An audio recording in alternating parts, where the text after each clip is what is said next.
여러분 반갑습니다. 지난 한 주간 은혜 가운데 잘 지내셨는지요? 오늘은 이제 2주차 첫 시간입니다. 함께 나눌 내용은 사도들의 복음 사수 누력, 그리고 또 성경이 말하는 목회자의 두 가지 주요 임무, 또 이단이란 무엇인지 이런 문제들을 이제 구체적으로 살펴보겠는데, 아직은 이제 어느 한 이단을 중점적으로 이렇게 직접적으로 들어가기보다는 그 이단 연구에 필요한 부차적으로 우리가 먼저 선결적으로 알아야 될 부분들이 있기 때문에 오늘은 그런 말씀들로 이렇게 나눠보도록 하겠습니다. 지금 여러분들과 함께 나눈 이 강의는 제가 만든 주 교재입니다.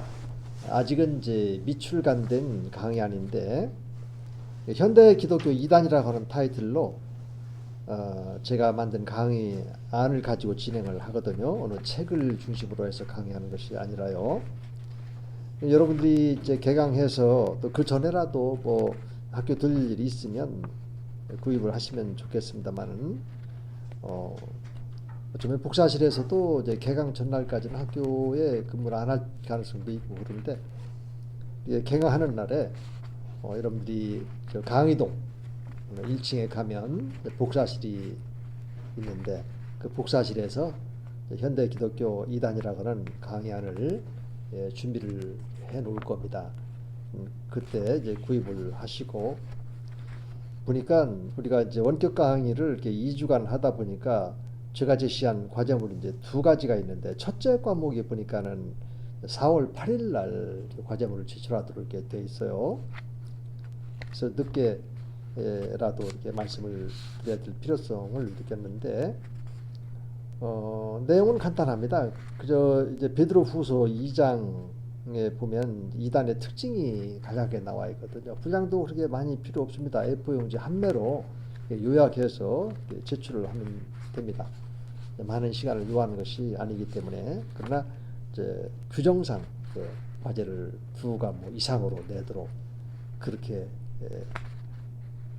또 지시가 내려오고 해서 간단하게 쉽게 할 수 있도록 제가 첫째 과제는 이렇게 제출을 했습니다. 유념해 주셨으면 좋겠고요.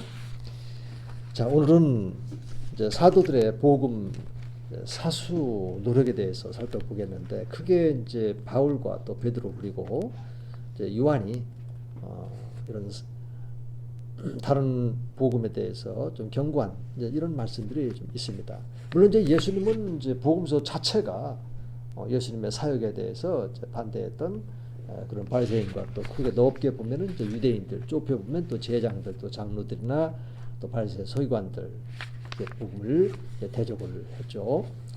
바울은 이제 고린도전서 9장이라든지 또 갈라디아서 1장, 특히 갈라디아서 1장 같은 경우는 이제 내가 전한 복음 이외에 다른 복음을 전하면 하나님의 저주가 있을 것이다, 이렇게 강력하게 바울은 아주 강력하게 경고를 하고 있습니다.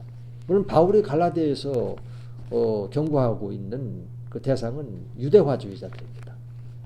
모세의 제대로 된 율법을 알고 있거나 연구하고 이런 사람들이 아니고, 사실은 바벨로 1차, 2차, 3차 과정을 거쳐서 사실 야훼 신앙이 다 무너져 있었거든요. 이제 그런 가운데서 또 이제 유대인들이니까 야훼 신앙을 보고를 해야 되는데, 그거를 이제 율법 준수로 이렇게 제시를 했던 이런 그룹들이 바로 이제 바리새인과 서기관들 그룹이에요. 바리새인들은 이제 경제적인 능력이 있었고, 또 서기관들은 이제 나름대로 이제 말씀의 어떤 능력은 있었지만은 이제 경제력이 없으니까 서로 함께 연합이 돼서 율법을 생활화하자라고 하는 이런 모토를 가지고 예수님 당시에, 그리고 또 바울 당시에 이 복음에 대해서 대적했던 이 세력들, 그런 세력들은 이제 신학적으로 유대화주의자들, 율법을 생활화하자, 그래서 유대화주의자들 이렇게 부르거든요. 그리고 에베소서 3장 같은 데도 이렇게 보면은 그런 유대화주의자들이 있고, 또 골로새서라든지 이런 데 보면은 이제 영지주의 이단자들에 대해서 바울이 경고하는. 또 고린도전서에도 보면은 이제 영지주의자들을 염두에 두고 하나님의 그 말씀으로 견책 내지는 이제 교훈을 주는 이런 말씀들이 고린도전서 아까 이제 9장 제가 이렇게 말씀을 드렸는데 이렇게 이제 바울 서신을 보면은 주로 유대화주의자들하고 그리고 또 영지주의자들하고 또 이런 이제 거짓 선지자들, 거짓 선생들의 잘못된 이런 가르침 이런 것들이 이제 주종을 이루고 있죠. 그리고 이제 베드로 같은 경우는 이제 베드로 후서 2장 전체에 이렇게 보면은 그런 이제 거짓 선지자, 거짓 선생들의 특징이 있어요. 이들은 이제 범죄한 천사들의 그런 앞잡이 역할을 하게 되는 겁니다. 그래서 이제 베드로 후서 같은 경우는 이제 그런 이단들의 특징이 또 이게 성적인 타락에 이렇게 빠져 있고 신앙 행습적으로 또 교리적으로도 잘못되어 있고 신앙 행습적으로도 열매가 잘못되어 있고 그래서 이 베드로 후서에서는 멸망케 할 이단이다 이렇게 나와 있죠. 그러니까 이단은 멸망하도록 되어 있는 겁니다. 그리고 또 이제 사도 요한은 요한복음 이제 1장 그 배경이 영지주의자들이거든요. 예수 그리스도의 성육신을 부인하는. 또 그리고 또 요한일서 2장 또 4장 또 3장 이런 말씀 보면은 이제 3장에는 이제 하나님의 아들을 부인하는 유대화주의자들이 있고 나머지 이제 2장 또 4장에 보면은 그 예수 그리스도의 성육신을 부인하는 이런 영지주의 이단자들이 있거든요. 그래서 사실은 제가 기독교 이단 길라잡이 그 책에서 이제 영지주의에 대해서 이제 조신학적으로 분석을 해서 제가 책을 냈는데 또 이단을 좀 전문적으로 좀 하고 싶다 했을 때는 그 책이 다소나마 도움이 될 겁니다. 왜냐하면 그 영지주의자들의 그런 그 이단 특징 그리고 유대화주의자들의 이단 그런 특징들이 오늘날도 여전히 지금 스며들어 있기 때문에 그래요. 이단 단체에도 그렇고 또 간혹 이렇게 어떤 목회자들 가운데에는 이것을 무분별하게 사용을 하다 보니까 우리들은 이제 그 유형을 아니까 쉽게 분별을 하고 있다마는 전문가가 아닐 때에는 좀 실수도 이렇게 할 수가 있거든요. 그래서 성경에 나타나 있는 그 유대화주의자들과 영지주의에 대해서는 이단을 좀 더 깊이 연구하고 또 교회 성도들에게 잘 가르쳐 주기로 원한다면 제가 쓴 이런 책도 다소나마 도움이 될 수 있다는 것도 이렇게 말씀을 드리고 그리고 이제 세 번째로 성경이 말하는 그 목회자의 두 가지 중요한 임무가 있습니다. 저도 그렇고 여러분들도 그렇고 항상 이 말씀을 좀 귀담아 들었으면 좋겠어요.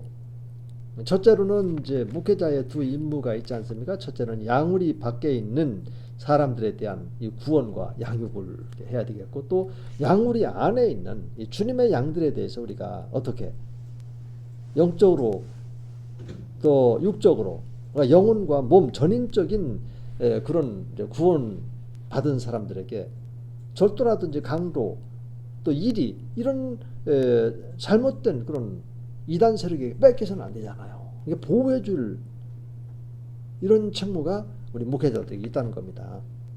그래서 주님께서는 선한 목자 또 싹군 목자 이렇게 표현을 하셨는데 사실은 참 우리가 어느 목회자를 향해서 싹군 목자다 이렇게 표현하기는 참으로 지나치죠, 그렇죠? 또 누군가가 또 나한테 당신은 싹군이야 이렇게 말을 한다면 참으로 절망스러운 그런 이야기가 되겠는데 그러나 하나님께서 보실 때 목자를 이렇게 선한 목자와 또 싹군 목자 이렇게 말씀을 하셨다는 겁니다. 그렇기 때문에 우리는 이제 성령의 인도하심이 그래서 필요한 것이고 끊임없이 베드로야 바요나 시몬아 내가 나를 저 사람들보다도 더 사랑하느냐 이런 말씀으로 베드로에게 사역적 사명을 주시기 위해서 질문했던 것처럼 우리도 끊임없이 아무개야 저 사람들보다도 내가 지금 목양하고 있는 성도들이 나를 사랑하는 것보다도 더 나를 사랑하느냐 이렇게 물으시는 주님의 그 음성을 꼭 기억하면서 우리에게 맡겨준 영혼들이니까 선한 목자로서 열심히 하나님 앞에 충성된 종의 모습을 보여드리고 이렇게 해야 되지 않겠습니까? 그것은 바로 말씀으로 가는 겁니다. 그래서 이단 연구를 통해서 우리가 말씀에서 어떤 부분이 좀 부족한 건지 이런 것들을 이제 파악하면서 여러분들이 또 성경 읽기로 할 때 더 말씀을 이해하고 또 지식을 습득하는데 플러스가 되는 요인이 있습니다. 그리고 또 우리가 이제 교제에 적절한 그런 신학 방법이 그래서 필요한데 이런 부분들은 이제 제가 이제 조신학에서도 말씀을 드렸고 또 여러분들이 이제 이단을 연구하는데도 필요하기 때문에 이렇게 담아 보았습니다. 몇 가지만 말씀드릴게요. 당연히 성경 신학입니다. 성경에 우리가 능통한 자가 돼야 되겠죠. 아직은 그 예수 그리스도를 인격적으로 만나지 못했던 그 고넬료 같은 이런 분들도 보면 성경에 아주 능수능란했던 이런 사람들인데, 그러나 예수님에 대해서는 좀 잘 몰라서 브리스클라와 또 아굴라가 그를 초대해서 십자가에 죽으시고 3일 만에 부활하신 주 예수 그리스도에 대해서 이제 가르쳐주는 이런 장면들이 있지 않습니까? 그때에도 이제 성경 그리고 사도들이 전해준 그 신앙을 가지고 이렇게 가르쳤던 것도 이렇게 보게 되어집니다. 그리고 이제 속량사적이고 또 하나님 나라 신학이어야 되고 또 성경에 입각한 그런 상식 신학이어야 되고 또 성령에 의한 또 책임 체험적인 그런 변증 신학 이렇게 갖춰줘야만 이단들을 연구할 때에도 변증할 수 있고 또 평가도 할 수 있다라고 하는 것입니다. 자, 이제는 이제 내용을 이제 바꿔서 그 이단이란 무엇인가에 대해서 이렇게 살펴보겠습니다. 자, 이단이란 무엇인가 지금 이제 규정을 해야 되는데 이 규정도 규정하기 전에 이제 몇 가지 우리가 고려 사항이 있습니다. 첫째로 볼까요? 그 사도행전 24장 5절하고 또 14절에 보면은 그 유대화주의자들이 예수님의 제자들을 가리켜서 나사렛 이단이라고 핍박을 합니다. 그러면 예수님의 십자가 죽으심과 부활하심을 목도하고 이 사실을 전하는 예수님의 제자들 그리고 또 사도들이 잘못됐을까요? 아니면 그들이 잘못됐을까요?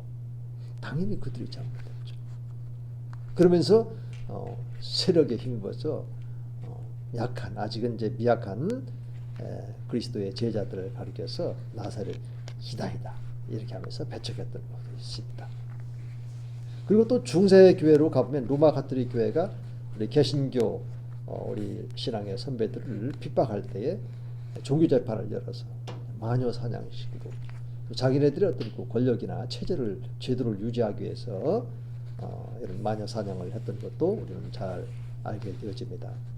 시사하는 바가 있죠. 또 이 개혁파에 의해서 핍박을 받았던 또 제세력파 친례 문제로 인해서 논쟁을 넘어서서 심하게 핍박하는 이런 경우도 있었고, 또 이 세브레투스의 그런 그 처형, 이 삼일체 교류를 나는 그렇게 이해가 되지 않는다. 그래서 부인을 했던 세브레투스를 펄펄 끓는 이제 기름가마에 이제 넣게 되어지는 이런 그 처형 사건에서도 보면 과연 그렇게까지 했어야만 했는지 이런 문제. 또 그리고 칼뱅주의자들과 또 알미니스주의자들 간에 5대 강령을 놓고 서로 논쟁을 벌이고 또 알미니스는 이제 법정에 서서 이제 투옥이 되어지고 재판을 이제 받게 되고 그 결과로 이단으로 낙인이 찍혀지는 이런 일들이 이제 교회사 속에서 있죠. 오늘 우리들의 시점에서 보면 칼뱅주의자들은 이제 교단적으로 말할 때 장로 교단에 속하는 것이고 알미니스주의자들은 이제 이제 웨슬리가 그대로 이어서 감리 교단을 설립을 했지 않습니까? 그럼 우리가 한국적인 상황에서도 지금 장로 교단과 또 감리 교단이 영향력을 갖고 있죠.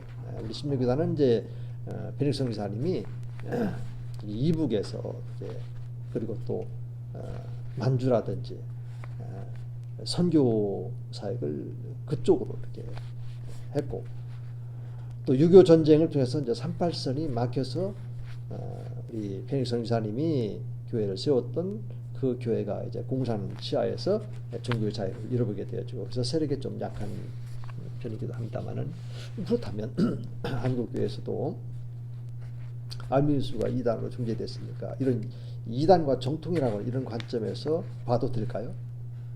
그래서 두루두루 이런 몇 가지 제가 말씀드린 5가지를 말씀드렸는데, 이단이란 무엇인지 규정하기 전에 이런 역사 속에서 이런 사건 또 이런 상황들 또 있었다라는 것을 유념을 해야 됩니다. 그래서 이제 고려 사항 가운데 제가 4가지를 한번 이렇게 강의 안에 담아봤는데, 첫째로 정통과 이단의 결정적인 이 전거가 뭐냐 이걸 물어야 돼요. 어느 교단의 신화 이것이 아니라 성경 말씀인 것이죠. 두 번째로는 정통의 기준이 무엇이고 또 누가 이것을 결정을 하게 되어졌는지에 대해서 하나님의 말씀을 기준으로 해야 되겠고, 또 이 안디옥 교회나 또 예루살렘 교회와 이런 관계 속에서 이제 사도 바울과 바나바가 복음을 전했을 때 그 유대화주의자들이 그 복음을 훼손시키고, 너희가 예수를 믿었어도 율법 할례를 행해야 돼 이러면서 이제 믿음으로 말미암는 구원을 훼손시키니까 예루살렘 교회 방문해가지고 사도들의 조언도 구하고, 이렇게 해서 이제 간음하지 말고 목매어 주인 것을 먹지도 이렇게 말고, 또 말씀 있는데 갑자기 말문이 막혀버렸습니다. 죄송합니다. 4가지가 있는데 지금 2가지밖에 생각이 안 나는군요. 끝날 때쯤 되면은 또 생각이 날 것 같은데, 자, 이런 결정 기준이 이제 하나님의 그런 말씀이었고, 또 이 각 교단마다 이제 이단 연구가들이 있죠. 전문적으로 이제 연구해서 하나님의 말씀을 근거로 해서 분별할 수 있는 그런 능력을 가지고 있는 분들이 이렇게 있어요. 그래서 그분은 조건이 항상 성경을 가지고 있어야 된다. 이것은 이제 저도 이제 한기총에 속해서 한 5년인가요?